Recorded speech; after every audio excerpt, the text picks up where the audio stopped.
is huge. He's got his first playing grade. I haven't seen Lauren. I'm 78. What are you going to talk about? What am I going to talk about tonight? Yeah. The Bears, Okay. the Cubs, and the Blackhawks. You're not going to do any poetry slamming for us? I could. You could? You got a rap for me? I could rap like Drake, but I'm from Indiana, so I don't really do that kind of thing. How do you like the green room? It's not green at all. It's actually green It's very carpet. cream. Why do you have red carpet in a green room? Well, It's very small.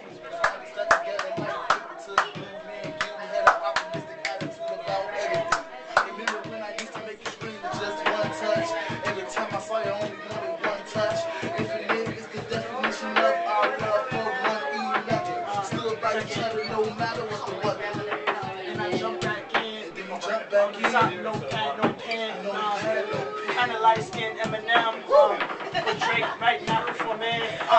Plus off the top of the dome, Bacardi coking like I leave you home alone. With 1, 2, 2s, 3s and 4s, people be like, yes, open some doors. what do you do? You think you're leaving? Don't ever change. I am. I'm leaving. I'll take you with me. We'll escape. Okay. We'll bust this joint. Where are we going? Didn't you used to be Mark Brown? I used to be. Yeah, glad to see you again. How are you, dude? We're making a big mistake in Chicago right now. You know, I see the Black Caucus gathering to come up with a consensus Black candidate, and the Hispanic Caucus get a consensus Hispanic caucus. And I hear there's white aldermen getting together to say, is it going to be Fioretti, or is it going to be Rahm Emanuel, or is it going to be Tom Dart? So we're going to have a black and a white and a Hispanic, and then we're going to put them all against each other. That is so stupid to me. I think we ought to say, what are the issues in Chicago? Public safety, jobs, education, economic development. If those are the 4 main issues, let's come up with what are the 4 or 5 main issues. Then anybody that wants to run, let's have town hall meetings from the far north side to the far south side, east and west side. Let them all come, let them all say what they're going to do to solve those problems. Then vote for the one you think is going to be the best candidate to do it. I don't want a personality, I want a solution.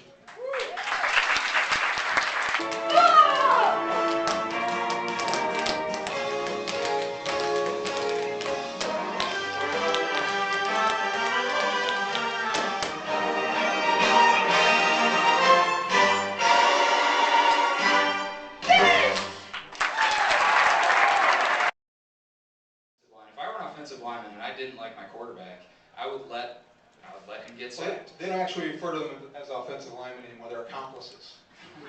Co-conspirators. Well, they let him get sacked 9 times? They don't let him get sacked. It's not like they say, okay, go ahead and hurt our guy and concuss him. They are having a hard time blocking. It's their weakness. It was their weakness coming into the season, and it remains their weakness. Mr. Cotter, what's their job?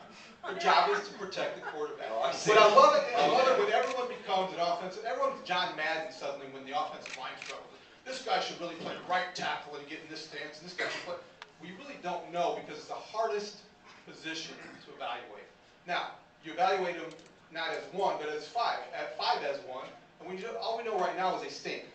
And that they're changing them again this week.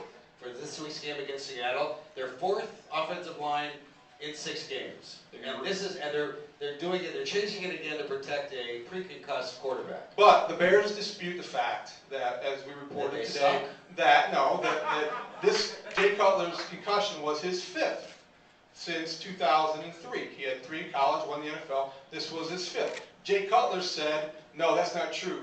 I had only 1. I can't remember the rest.